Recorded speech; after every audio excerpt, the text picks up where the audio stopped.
আবু হুরায়রা রাদিয়াল্লাহু তাআলা আনহু বলেন, আল্লাহ নবী বলেছেন, আল উযু ইউকাফিরু মা কানা ক্বাবলাহু,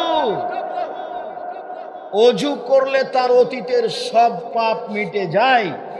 সালাত কানাত লাহু নাফিলা, আর নামাজটা সালাতটা তার জন্য নফল অতিরিক্ত হয়ে যায়। সালাতটা হলো এখন নফল। মানুষ তাহাজ্জুদ পড়ে কেন? মান বাড়ার জন্য। তা আমি ওযু করেছি, পাপ মিটে গেছে, সালাত আদায় করব কেন? মান বাড়ার জন্য। তাহাজ্জুদ পড়লে কি হয়? মান বেড়ে যায়। একজন সাহাবী বলছেন যে আল্লাহর নবীর কাছে আমি রাতে অজুর পানি আর মেশাক নিয়ে গেলাম, নিয়ে যেতে বলছে উনি খুব খুশি। বাহ, তোমার তো বুদ্ধি ভালো, তুমি রাতের জন্য মেশাক নিয়ে এসছো, পানি নিয়ে এসছো, তুমি চাও তো, কি চাও আমার কাছে, চাও তো, আমি খুব খুশি, তো আপনার সাথে জান্নাতে থাকতে চাই। আহারে না না, এটা না, এটা না, অন্য কিছু চাও, ওইটাই চাই, ওইটাই চাই। তাহলে তো হলো না। তাহলে আমাকে সাহায্য করো, তাহাজ্জুদ পড়ো।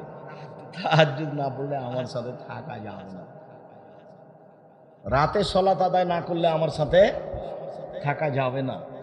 অন্য আরো পথ আছে নবীর সাথে থাকার। মেয়েকে কি করতে হবে?